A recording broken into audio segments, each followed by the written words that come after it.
What's going on, YouTube? Today we're going to talk about the return of the Shadowstep Rune and how it's different from the invisibility rune and the dash rune.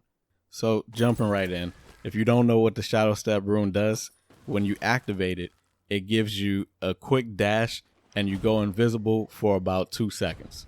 Now immediately you might be asking, why should I even use this over dash or invisibility? And one reason is because, in my opinion, it solves one of the biggest weaknesses of invisibility, which is that you're left with no mobility if you take that rune. Another weakness that it solves is that it removes the somewhat lengthy startup of the invisibility rune. And so with those two factors, you can see that this rune is clearly meant to be more combat focused than the invisibility rune is. As far as the dash rune, the main reason you want to use Shadowstep instead is for the invisibility. So you'll get similar utility out of both, but with the Shadowstep rune, you get the added bonus of your opponents potentially completely losing track of you. So some things to note about Shadowstep.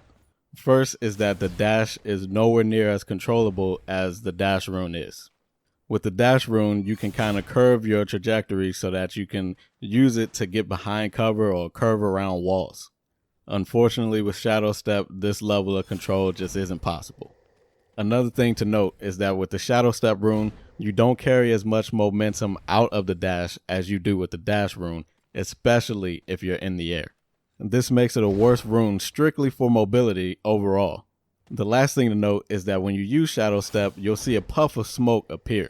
Now, if you're fighting against a Shadowstep user, you're going to want to pay attention to that smoke because it's going to give you the general direction of where they just went. In addition to the smoke, there's a short window where you can kind of see the animation of the character, which also gives you a tell on what direction they went. And so the next question you might be asking is, what gauntlets should I be using with the Shadowstep rune? First and foremost, I think the best answer to that question is the Toxic Gauntlet, and even more specifically, the class. The primary reason for this is the level 3 skill, Outbreak. When you're using this thing with Shadowstep, you're going to become an aggressive damage powerhouse. It's going to allow you to make use of that 75% damage increase far more often than the invisibility rune will. Especially when paired with runic fluency and vanishing mist, you'll be able to proc Outbreak a lot. Aside from the toxic class, I think the ice and stone gauntlets are also pretty decent with Shadowstep, mostly because both of them can deliver big damage in a single hit. And so if you can get your opponent to lose track of you, maybe by Shadowstepping up into the air, you can easily rain down a frost snipe or a boulder on a completely unsuspecting opponent. So I hope you got something useful out of this video. If you liked it, hit that like button and maybe subscribe if you want to see more Spellbreak content. I'm Doc Caesar, and I hope to see you next time.